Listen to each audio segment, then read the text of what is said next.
the truth is, I love One Piece, and I just couldn't wait any longer to share my fucking emotions with you guys about these chapters, though. Gear 5 drops tonight. I'm gassed. We're going crazy. So let's talk about this chapter. Let's get it. So first of all, the barricading incident. This was crazy. So first off, we get a freaking pan. We're going all the way across the world, okay? Geography is everything, so they say. And basically, we get to see places like Impel Down. We get to see Makino. We get to see Whoop Slap. Like, we get to see all these guys basically and what they're doing. We see Momo and Wano. We see who else? Iceberg and Water 7. We see Hina. We see people literally all over the Grand Line, all over the pre-Grand Line, before the time skip. We see people all over. Everywhere we've been, we get to see their reactions, and it's crazy. It's actually amazing. My biggest moment was like when the water rose. How is the water rising so much though? Like, nobody died? Not a single, like a meter, right? It rose like a meter, but nobody died? No islands got drowned? I don't know if that makes any sense. But what I'm thinking is that basically, because what they said was that the mother flame left an entire like hole in the ocean, just like Enies Lobby. And so everybody's like, oh, finally we're getting some lore about like what actually happened to Enies Lobby. My thing is like, does Enies Lobby have that giant hole and it never fills back up? Like, that to me makes no sense. But more than that, they have that entire island just going across that giant chasm, and it's just like, how does that even stay up? Anyways, it's anime, so it's not that important.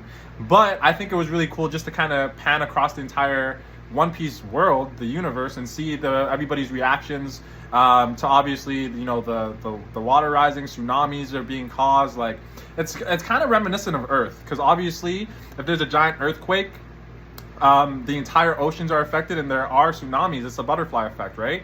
So that's what's kind of crazy in my opinion, and I guarantee that we're going to be using this mother flame again. I don't know, like, it kind of makes sense if you think about Merijoa being on the red line, and how literally everybody, like the celestial dragons, the Gorosei, the marines, like everyone can like access Merijoa on the red line, and the red line is like the most giant landmass in the One Piece universe. And so when you start to think about that, and you start to think about the mother flame, I'm really starting to think like maybe the mother flame is very like reminiscent of Uranus, because I'm assuming that the original Uranus is what caused the hole at Enies Lobby. But who knows? Like, it's going to be a while, I guess, before we figure it out. But I guarantee that we're going to have more of this, and we're going to see the sea levels rising even more in the oceans. I'm just surprised ain't nobody died. I'm just surprised ain't nobody died. I don't want anyone to die, but I'm just saying, let's make it realistic. Let me see one island that got hit by a tsunami. You know what I'm saying? So we even see like Ivankov, Kamabaka Queendom, like it literally goes all over the place. Random islands, like it's amazing.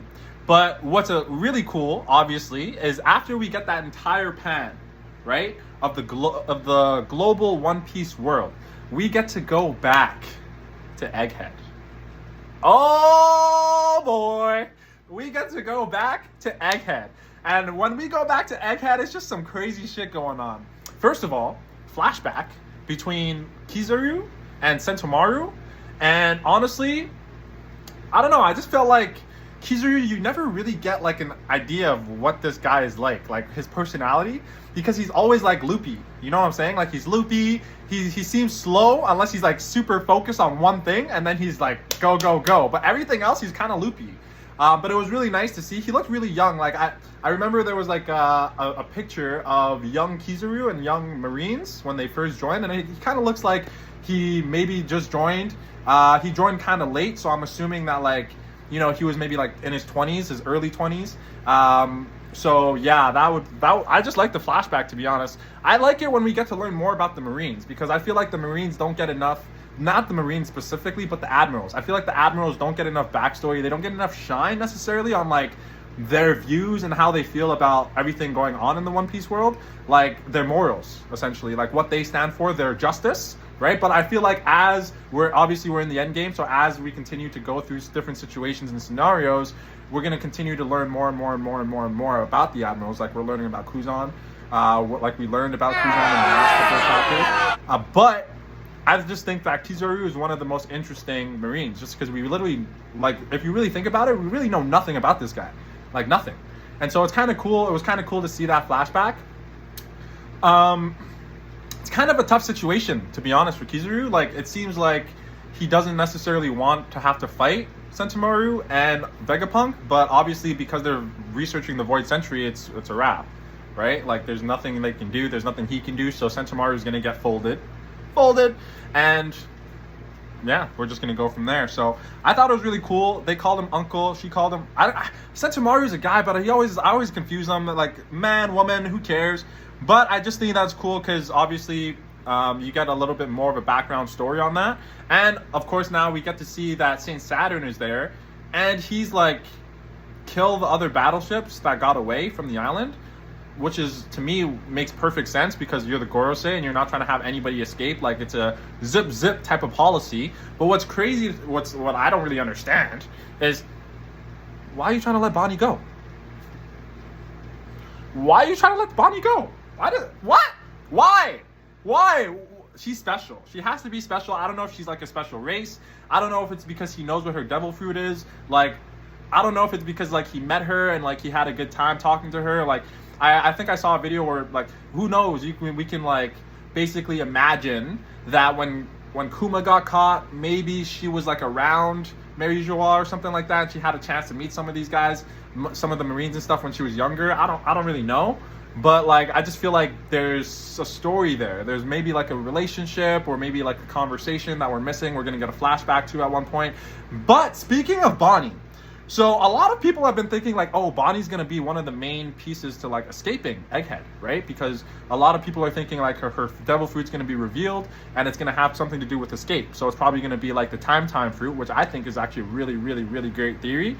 Or it's going to have something to do with time in a sense, maybe not exactly the time fruit, but it's still going to have something to do with like warping, time, you know, maybe like similar to Toki or maybe like similar to the age fruit, but like a little bit different.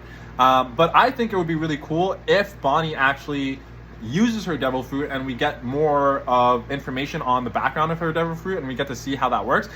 Also, just because of everything that's going on with the memories, I feel like Oda skipped everything. You know what I'm saying? Which I'm not necessarily mad about, because I love the fact when we like pan over and we're like, obviously you go through the chapter, you get to the point where it's like York is talking to the Marines, but like Zoro has his sword to her neck and Usopp is there. My dog Usopp, like, how did you get out of the stone, bro? Please tell me it was a hockey moment. Like, this is what's kind of like, I hope Oda won't necessarily spend like 2 chapters on a flashback, but like maybe a couple of pages just so we can understand like what happened with some of the main things. Like, where did Blackbeard's crew go? Like, we saw them on the water when we saw the Marines arriving. So if the Marines have already arrived, shouldn't Blackbeard's, that ship, whoever was on it, shouldn't they have arrived as well? And like, what's going on there? I feel like Blackbeard is probably going to get York, right? Because obviously his crew is all about devil fruits. Vegapunk, we know from this arc, knows almost, if not everything there needs to be known about devil fruits. And so Blackbeard's crew is all about devil fruits. So I can see him trying to grab York to learn about the devil fruits. And what's even crazier is if he grabs York, then he'll have an opportunity to actually use York. Then you have Garp, right? So if you really wanted to become a king, then I feel like if you have York, who knows about the Void Sentry, who knows about the Mother Flame, who knows about devil fruits, and then you have Garp, the hero of the Marines, like, that's probably going to start a war. But at the same time, by having Garp as leverage, that's a lot more powerful than Kobe to get you what you want in the Marines. But now you have York, so you're going to be considered an even bigger threat. And so I don't know, I just feel like when you add those things together, it just makes for really good storytelling down the line, and everything just connects a lot easier. I don't know if Luffy would go to help them, but I just feel like obviously Garp can take care of himself, but if he doesn't escape, then that's another piece of leverage that Blackbeard has. And now if he gets York, his information's going to rise on devil fruits, on the Void Sentry. He's going to be even a bigger threat. And who knows, maybe the government will want to make a deal with him because low-key York knows about the Mother Flame. So it's either the government gets York or Blackbeard gets York. But I don't I don't know if I don't think she's gonna die. You know what I mean? So that's why I think Blackbeard's gonna grab her, because otherwise, where's she gonna go? Obviously, Stella's coming with us. I don't think all of them are gonna die, so it's kind of like there's only a few limited options. But anyways, we can go into that all day. Let's continue. So basically, we can see that everyone's just kind of eating. It's kind of like, so we skipped everything. We skipped what happened with Usopp. We skipped what happened with the Seraphims. We skipped what happened with Blackbeard. We skipped what happened with literally how they caught York, how they found out it was, like, everything. We skipped all of that. And it kind of just seems like everyone, it's like a hush, I would say, before the storm. Like, everyone's just chilling. Everyone's eating. Everyone's having a good time, especially the Straw Hats. And it's kind of like, well, are we going to fight each other? Or like, what's going on? Because we obviously haven't fought yet. So I'm thinking like the next 2 chapters will probably be just kind of like a battle, right? And then the last chapter will be an escape. But I don't know, because if we make Egghead, is it possible that Bonnie awakens her fruit? And obviously, instead of using it on herself and the Straw Hats, can she not make the Gorosei and the Marines disappear? If she awakens it, because obviously, Paramecia, you can use it on your environment and hopefully maybe on other people, like the way Kid assigned magnetism to Big Mom. Maybe Bonnie can be like, oh, snap, I awakened my devil fruit. Oh, why would we run when I can just make all of you guys disappear 20 seconds into a day into the future? You know what I mean? Like, that would be cool. And then they would get to keep Egghead. I feel like that solves all the problems, because and then Vegapunk's protected, the island's protected, the big brain is protected as well, and we can't be losing that big brain. You know what I'm saying? So that's just a thought that I have. I don't know if it's going to be true. I don't know if it, I think that would be really unique and interesting to kind of play out in the story. But anyways, I love the fact that York said, save me from Mugiwara no Luffy. Save me from Luffy. That's crazy. That's how we know the Straw Hats bounties are about to go up, because now they're perceiving like he kidnapped her. But I love the fact that they're kind of orchestrating this.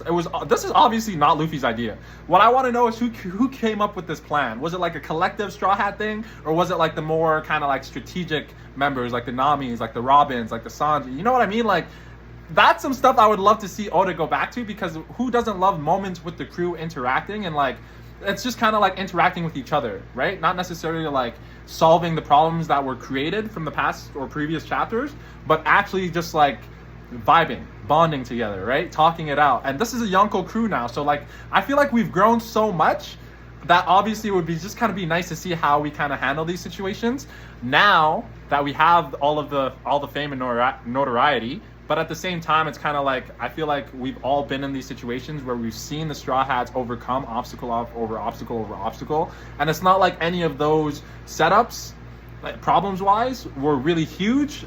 I feel like everybody knew they were going to be resolved before the fight.